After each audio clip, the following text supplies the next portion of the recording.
Perusahaan menara telekomunikasi PT Daya Mitra Telekomunikasi Tbk atau Mitratel berencana menggelar pembelian kembali saham atau buyback senilai maksimal Rp1 triliun. VP Investor Relation Mitratel Andi Setiawan menjelaskan, buyback saham ditargetkan mencapai hingga 4,12% dari modal ditempatkan dan store penuh perseroan. Menurut laporan keuangan resmi yang dirilis di Bursa Efek Indonesia, penjualan TRIN meningkat hampir 77% secara year on year dari Rp97,78 miliar menjadi Rp173,02 miliar. Lonjakan ini menunjukkan performa bisnis yang kuat di tengah kondisi pasar properti yang masih kompetitif.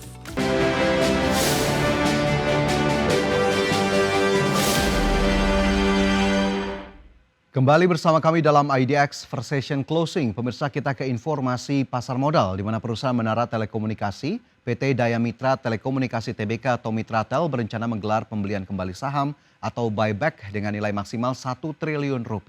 Aksi korporasi ini digelar untuk menjaga stabilitas harga saham sekaligus mengoptimalkan kelebihan kas perusahaan. Perusahaan menara telekomunikasi PT Daya Mitra Telekomunikasi Tbk atau Mitratel berencana menggelar pembelian kembali saham atau buyback senilai maksimal Rp1 triliun. VP Investor Relation Mitratel Andi Setiawan menjelaskan, buyback saham ditargetkan mencapai hingga 4,12% dari modal ditempatkan dan store penuh perseroan.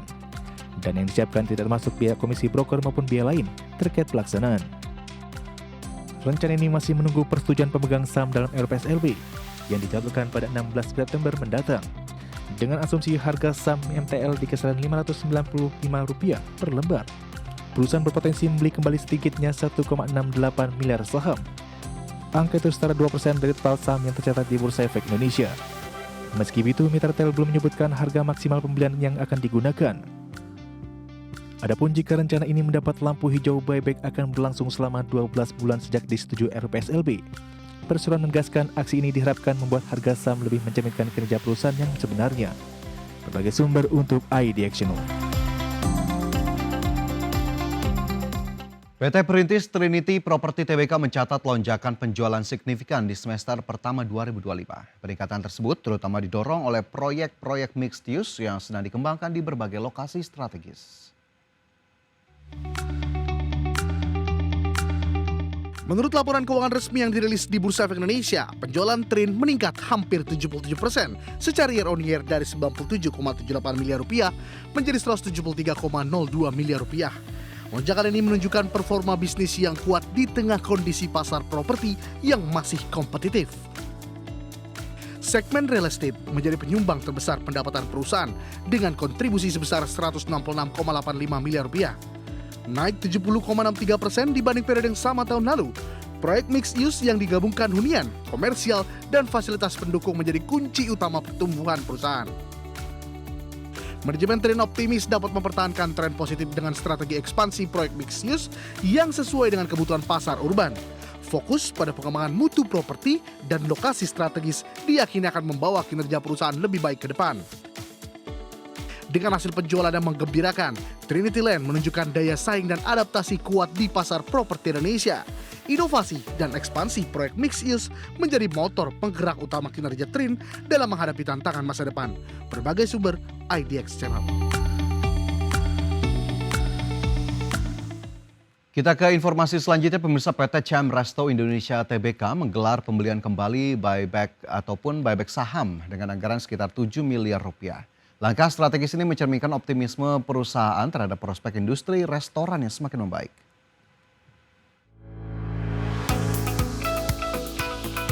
Buyback saham berlangsung dari tanggal 13 Agustus hingga 7 November 2025 sebagai bentuk komitmen perusahaan untuk meningkatkan kinerja fundamental dan memberikan nilai lebih bagi pemegang saham. Perseroan menegaskan bahwa buyback ini adalah langkah strategis jangka panjang yang mendukung pertumbuhan perusahaan. Selain buyback, CRI Group juga terus melakukan ekspansi outlet dan mengoptimalkan aplikasi digital untuk meningkatkan pelayanan dan efisiensi operasional. Strategi ini diharapkan mampu mendorong pendapatan dan keuntungan di tengah pemulihan sektor restoran di Indonesia.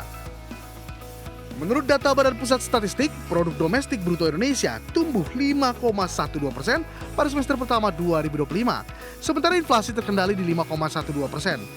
Kondisi ekonomi yang stabil menjadi dasar optimisme CAM Resto Indonesia Group bahwa industri restoran akan mengalami peningkatan kinerja dan permintaan.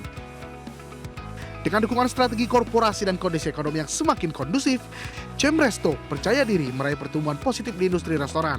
Buyback saham menjadi bukti komitmen perusahaan kepada para pemegang saham. Berbagai sumber IDX Channel. PT PP Persero Tbk berhasil mengantongi kontrak baru senilai 3,35 triliun rupiah untuk membangun pembangkit listrik tenaga gas dan uap Batam berkapasitas 120 MW. Proyek strategis tersebut diharapkan semakin memperkuat kiprah PT PP di sektor energi nasional. Proyek yang berlokasi di Kabil Industri Estate Batam ini menggunakan konfigurasi 2 gas turbin, 2 head recovery stem generator, dan 1 turbin uap dengan teknologi combined cycle standar internasional. Konfigurasi ini memungkinkan pembangkit menghasilkan listrik secara efisiensi dan ramah lingkungan. Proyek ini dikerjakan melalui skema joint operation, di mana PT PP bertindak sebagai pemimpin konsorsium dengan porsi sebesar 80%. Melalui pengalaman pembangunan PLTGU sebelumnya di Tanjung Uncang, Batam, dan KDL Cilegon. PT PP optimis proyek PLTGU Batam ini bisa diselesaikan tepat waktu dan sesuai standar kualitas tinggi. Persero menyampaikan bahwa kehadiran PLTGU Batam akan menjadi katalis untuk pertumbuhan industri dan daya saing ekonomi di Batam dan Kepulauan Riau. Kontribusi proyek ini juga mendukung program pemerintah dalam mewujudkan ketahanan dan kemandirian energi nasional. Dengan menambah portofolio proyek strategis nasional di sektor energi, PT PP terus memperkuat posisinya sebagai kontraktor terpercaya di Indonesia. Proyek PLTGU Batam menjadi bukti komitmen perusahaan dalam mendukung pembangunan tenaga listrik yang efisien dan berkelanjutan. Berbagai sumber IDX Channel.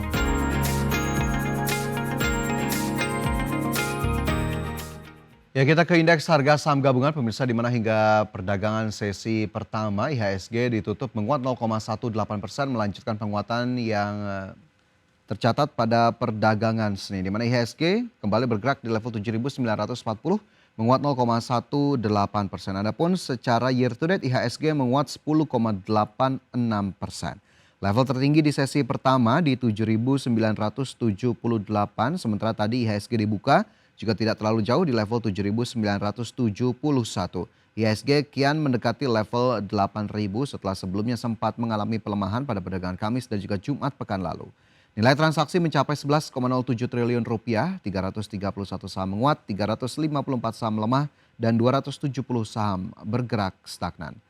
Dan kita cermati lebih lanjut bagaimana kemudian pergerakan sejumlah saham yang masuk dalam kategori top gainers. Saham-saham yang mendukung penguatan IHSG diantaranya ada BRMS yang naik 5,97% ke Rp515.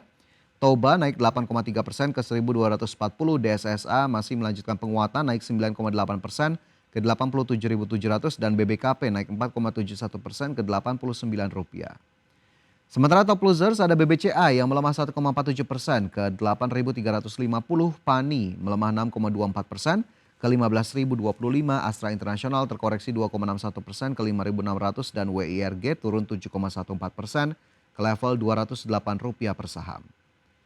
Dan dari sisi sektoral terpantau industri memimpin penguatan kenaikan 1,97%, energi naik 1,33%, properti melemah 0,75%, konsumsi primer melemah 0,38%.